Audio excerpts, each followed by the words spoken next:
안녕하세요. 김병걸 선생님입니다. 여러분들과 이렇게 온라인 수업을 한 지도 거의 아마 2달이 됐죠. 자, 오늘 수업 주제도 오래 달리기라는 주제로 수업을 해야 되는데 이 몸을 써서 해야 되는 체육을 이렇게 온라인으로 하려니까 사실 선생님도 고민이 많이 돼요. 실습이 필요한 수업인데 이걸 온라인으로 어떤 식으로 해야 될지 이런 부분들에 대한 고민이 참 많거든요. 이건 아마 전국에 계신 체육 선생님들이 다 마찬가지일 거예요. 이렇게 얘기하면 또 어떤 친구들은 요즘 개학했으니까 학교에 나올 때 우리가 실습해보면 되지 않나요? 이렇게 얘기하는 친구들이 있어요. 하지만 실질적으로 선생님 생각은 좀 어렵다고 봅니다. 왜냐하면 지금 현재 우리가 체육 수업을 하기 위해서는 지켜야 될 규칙들이 있거든요. 뭐 예를 들면 가급적 마스크를 써야 된다. 접촉은 다 피해야 된다. 간접 접촉도 안 된다는 거예요. 누가 만진 걸 만진 것도 안 되고요. 그 다음에 학생 간 간격은 뭐 2m 이상 벌려야 된다. 이런 규칙들이 많은데 이런 규칙들이 너무 많아가지고 과연 이러한 규칙들을 완벽하게 지켜가면서 체육 수업을 예전처럼 할 수 있을까? 아마 저는 선생님 생각은 좀 아니라고 봐요. 더군다나 요즘에는 날씨가 점점 더워지면서 실외 활동도 힘들어졌어요. 자, 그래서 체육 선생님들이 이러한 좀 어려움을 겪는다는 것을 학생 여러분들도 좀 알아주셨으면 좋겠습니다. 자, 오늘 수업은 지난 시간에 이어서 오래 달리기 2번째 시간입니다. 자, 오늘 수업은 어떻게 진행할 거냐 하면 3가지 활동을 할 거예요. 자, 첫 번째는 오래 달리기 자세에 대한 부분에 대해서 선생님이 한 번 더 얘기할 거고요. 그 다음에 2번째는 여러분들이 인근 공원이나 인근 운동장에 가서 오래 달리기를 어떤 식으로 할 건지에 대해서 얘기를 해볼 거고요. 그 다음에 마지막 3번째는 여러분들이 오래 달리기를 잘하기 위해서는 어떤 훈련을 해야 되고 어떤 체력을 길러야 되는지에 대해서 이야기를 해볼 거예요. 자, 그럼 첫 번째 오래 달리기 자세에 대한 이야기를 한 번 더 하고 넘어갈게요. 이 부분에 대해서는 선생님이 지난 시간에 구체적으로 한번 설명을 드렸어요. 하지만 또 구체적으로 이렇게 설명을 드리면 좀 이해하기 어려운 친구들이 있어요. 그래서 오늘 정말 쉽게 간단하게 오래 달리기를 하기 위한 자세에 대해서 설명을 드릴게요. 자, 오래 달리기를 할 때 자세에 대해서 너무 복잡하게 생각하지 말고요. 자, 먼저 팔은 내가 가볍게 흔든다고 생각하시면 돼요. 가볍게. 그 다음에 발은 그냥 앞에 내려놓는다 라는 생각으로 달리시면 돼요. 그냥 이렇게 내려놓는다. 자, 보세요. 이렇게 그냥 가볍게 내려놓는다 라는 생각으로 달리시면 됩니다. 다시 한번 정리할게요. 팔은 가볍게 흔들고 그냥 다리는 앞에 내려놓는다 라고 생각하시면 돼요. 간단하죠? 선생님이 좀 더 부가적인 설명을 곁들일게요. 선생님이 발을 어떻게 하라고 했어요? 단순히 앞에 내려놓는다는 느낌으로 달리라고 했잖아요. 이렇게 설명한 이유는 여러분들이 일부러 무릎을 자꾸 들어 올리려고 하지 말라는 뜻이에요. 무릎을 여러분들 자꾸 일부러 들어 올리려고 하면 어떻게 될까요? 자, 보세요. 무릎을 들어 올리면 보폭이 커지게 됩니다. 이렇게. 자, 보세요. 무릎을 들어 올리면 커지게 돼요. 자연스럽게 그렇게 돼요. 자, 달려나가는 속도가 있기 때문에 속도가 있는 상태에서 무릎을 높게 들어 올리면 이렇게 돼버린단 말이에요. 근데 무릎을 작게 들어 올리면 뭐 이렇게밖에 안 나가겠죠. 그래서 무릎을 좀 높이 들어 올리지 말라는 의미에서 다리를 그냥 앞에 내려놓는다 라는 생각으로 달리면 되는 거예요. 왜냐? 오래 달리기는 빨리 달리기 위한 목적이 아니라 여러분들이 긴 거리를 오랫동안 달리기 위한 게 목적이에요. 그러기 위해서는 여러분들이 에너지를 많이 쓰면 돼요, 안 돼요? 많이 쓰면 안 되고 에너지를 조금씩 아껴 써가면서 오랫동안 달릴 수가 있어야 돼요. 그래서 선생님이 이렇게 설명한 겁니다. 자, 그럼 선생님이 직접 한번 달려보도록 하겠습니다.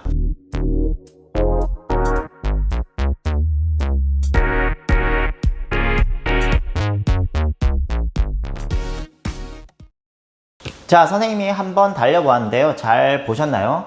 선생님도 근데 육상 선수가 아니라서 이게 100% 정확한 자세는 아니에요. 하지만 요런 선생님 같은 느낌으로 달리면 된다라고 생각하시면 돼요. 그리고 사람마다 주법, 즉 달리는 자세는 조금씩 차이가 나게 마련이에요. 그렇기 때문에 내 자세가 너무나 이렇게 엇나가지만 않는다면 그런 선에서는 여러분들이 자연스럽게 흔들고 발을, 그 다음에 발을 내려놓는다 하는 느낌으로 달린다면 크게 문제는 없습니다. 물론 여러분들이 나중에 전문적인 선수가 된다면 좀 더 전문적인 기술, 어려운 기술들을 배울 수가 있겠죠. 자, 이번에는 여러분들이 오래 달리기 자세를 익혔다면 이걸 실습해 보기 위해서 인근 공원이나 인근 운동장을 나갈 거예요. 자, 그럼 어떻게 달려야 돼요, 여러분들? 제일 쉬운 것은 운동장 트랙을 돈다거나 공원 길을 이렇게 도는 거죠. 그런데 그렇게 좀 하기 힘들다, 사람이 많아서 좀 힘들다, 아니면 너무 협소해서 너무 좁아서 그렇게 하기 좀 힘들다 하는 경우는 왕복 오래 달리기를 할 수가 있어요. 오래 달리기인데 왕복으로 왔다 갔다 하는 거죠. 자, 이것도 되게 간단해요. 여러분들이 어떤 공간이 있다면 여기서 적당한 거리를 띄어서 표시를 해 놓으세요. 그래서 그 구간을 달려갔다가 또 돌아오고, 달려갔다가 돌아오고, 이것을 수십 번을 반복을 하는 거예요. 자, 예를 들어 설명할게요.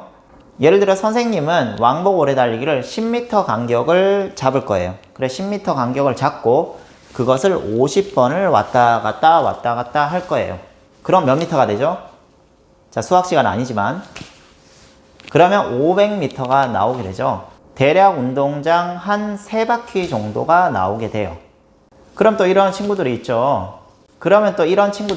선생님, 어떻게 그 거리를 어떻게 재요? 라고 하는 친구들이 있는데, 여러분들이 줄자를 매번 이렇게 가지고 다닐 수는 없잖아요. 일단은 그냥 대략적으로 재면 돼요. 자, 예를 들면 선생님의 한 보폭은 한 60에서 70cm 정도 될 거예요. 그렇기 때문에 대략 10m를 가려면 13발자국을 가면 10m가 나와요. 근데 여러분들은 아직까지는 좀 어린 학생들이기 때문에 보폭이, 그러니까 한 걸음이 요게 좁게 나오겠죠. 그렇기 때문에 여러분들 같은 경우는 대략 한 15발자국, 한 16발자국 정도 간다면 그게 한 10m라고 보시면 돼요. 여러분들이 공원에 가서 운동을 하는 게 목적이니까요. 대략적인 거리를 정해놓고 내가 몇 번 왔다 갔다 거려야겠다 목표를 정하고 그렇게 운동을 하시면 되는 거예요. 자, 이것도 선생님이 하는 걸 한번 봐야겠죠. 자, 큐!